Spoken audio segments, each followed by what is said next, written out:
السلام علیکم ناظرین میں ہوں لالا مرتضیٰ اور آپ دیکھ رہے ہیں میرا یوٹیوب چینل۔ ناظرین، آج میں آپ کی خدمت میں اس لیے حاضر ہوا ہوں کہ میں آج ایک گزارش کرنا چاہتا ہوں، اور میری آپ سے بھی گزارش ہے کہ آپ بھی میری اس گزارش کے ساتھ اپنی آواز اٹھائیں اور میاں نواز شریف تک یہ میری آواز پہنچائیں، اور خود بھی ان سے یہ سوال کریں، بلکہ ان سے یہ گزارش کریں۔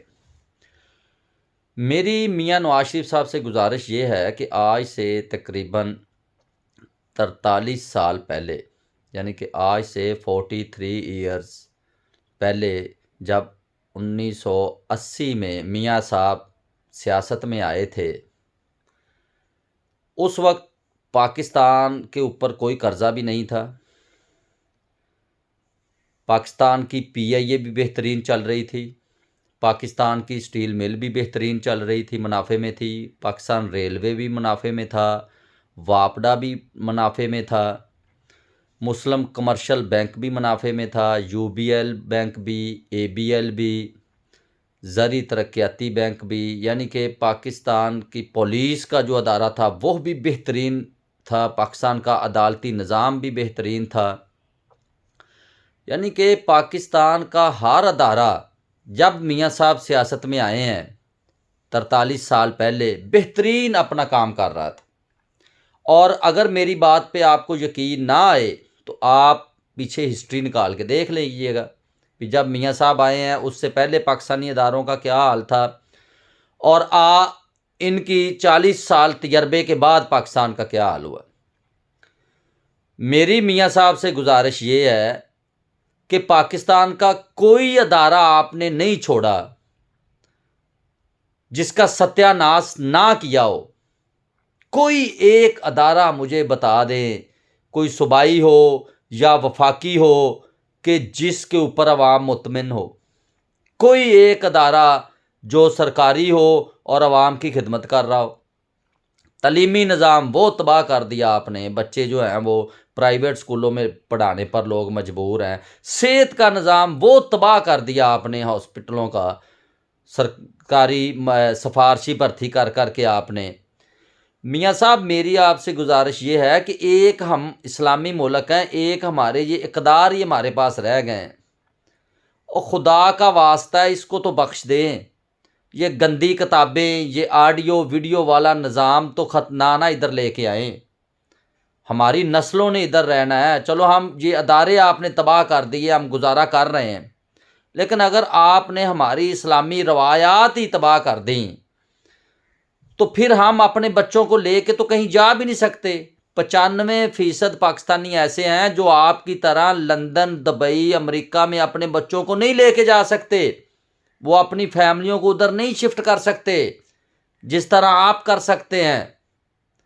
ہم تو ادھر گاؤں دیہات سے شہر میں جانا ہمارے لیے آپ نے عذاب بنا دیا ہے، اتنی مہنگائی کر دی ہے، اور فصلوں کا ریٹ اتنا کم کر دیا ہے کہ کاشتکار ویسے ہی رل گیا ہے، بجلی کا ریٹ اتنا بڑھا دیا ہے، اور آپ اب یہ گندی کتابیں، یہ عدت، یہ نکاح، یہ طلاق، اب آپ اس کے اوپر آ گئے ہیں۔ صرف اب تو نہیں آئے، آپ تو شروع سے یہ کام کر رہے تھے۔ بے نظیر کے ساتھ آپ نے کیا کیا، مولانا سمیع الحق کے ساتھ آپ نے کیا کیا، آصف زرداری کے ساتھ آپ نے کیا کیا۔ آپ کا جو مخالف آتا آپ اس کے ساتھ یہی ہتھ کنڈا استعمال کرتے ہیں، گندی کتابیں لکھواتے ہیں، گندی آڈیوز، گندی ویڈیوز۔ یہ کنجر لوگ جو ہوتے ہیں نا، وہ بلیک میل کر کے اپنے کام نکلواتے تھے۔ ہم نے تو یہ سنا تھا، یہ جن کو لوگ کنجر بولتے ہیں نا، وہ لوگوں کو اپنا کانا رکھتے ہیں، بلیک میل کرتے ہیں اور اپنے کام ان سے کرواتے ہیں۔ آپ نے تو پورے ملک کو ہی کنجر خانہ بنانے کا ٹھیکہ لے لیا ہے۔ کب تک یہ عوام خاموشی اختیار کرے گی؟ کب تک یہ عوام آپ کے اوپر صبر کرے گی؟ پہلے آپ نے ادارے تباہ کیے، عوام خاموش ہے، چپ کر گئی ہے۔ اب آپ ہمارے اسلامی اقدار کے پیچھے پڑ گئے ہیں۔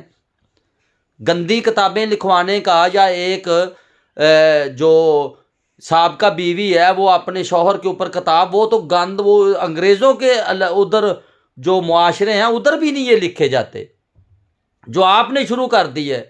آپ کے پاس پیسہ ہے، اس کا یہ مطلب نہیں ہے کہ آپ جو کچھ مرضی کرواتے رہیں، یا آپ الیکشن ایک جیتنے کے لیے آپ جو کچھ مرضی کرواتے رہیں۔ آپ ٹھیک ہے سزا یافتہ ہے، لیکن آپ کو کوئی عدالت نہیں پوچھ رہی، آپ کو جیل میں ہونا چاہیے تھا، آپ باہر ہے۔ سزا یافتہ تو جیل میں ہوتا ہے نا، سزا یافتہ کی ایسی اپیلیں نہیں لگتی جیسے آپ پھر رہے ہیں، ہماری تو کوئی اپیل نہیں لگتی اس طرح ہائی کورٹ میں۔ میرا خود ملتان ہائی کورٹ میں کیس ہے سرکاری دکانوں کا 2019 کا، ابھی تک میری تو ادھر سے اپیل نہیں نکلی، اور آپ کی اپیل لگ بھی گئی ہے اور آپ پھر بھی باہر رہے ہیں۔ چلو آپ نے سارا نظام ہی تباہ کر دیا، مان لیا، لیکن خدا کا واسطہ ہے یہ ہمارے بچوں کا، ہم اس کا نام کی کوئی لاج رکھ لیں، ملک کا نام اسلامی جمہوریہ پاکستان ہے، ادھر تو کوئی آپ کوئی رحم کر دیں۔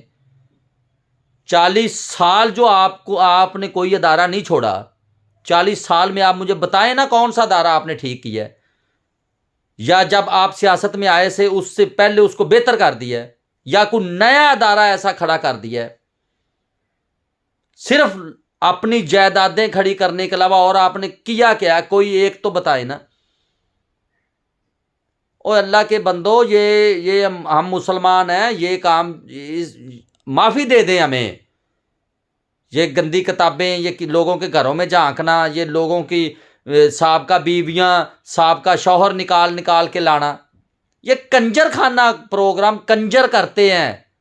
یہ سیاستدانوں کو زیب نہیں دیتے، یہ جمہوریت کو زیب نہیں دیتے، یہ مسلمانوں کو زیب نہیں دیتے۔ یہ میری آج یہی گزارش ہے، میری تمام بھائیوں سے بھی گزارش ہے کہ یہ گزارش میاں صاحب تک پہنچائیں۔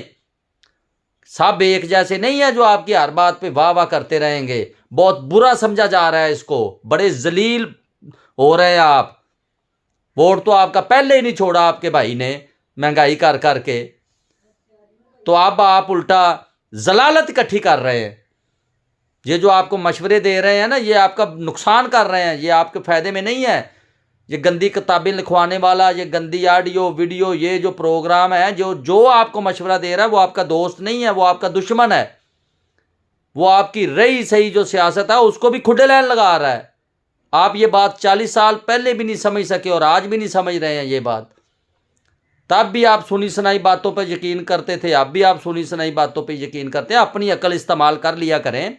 مانا کہ آپ کے ڈاکٹر نے لکھ کے دیا ہوا ہے کہ 80% دماغ کی شریانیں بند ہیں، لیکن جو 20% کھلی ہیں اس کو ان کو استعمال کر لیں۔ کو خدا کا خوف کر لے اس ملک کے اوپر۔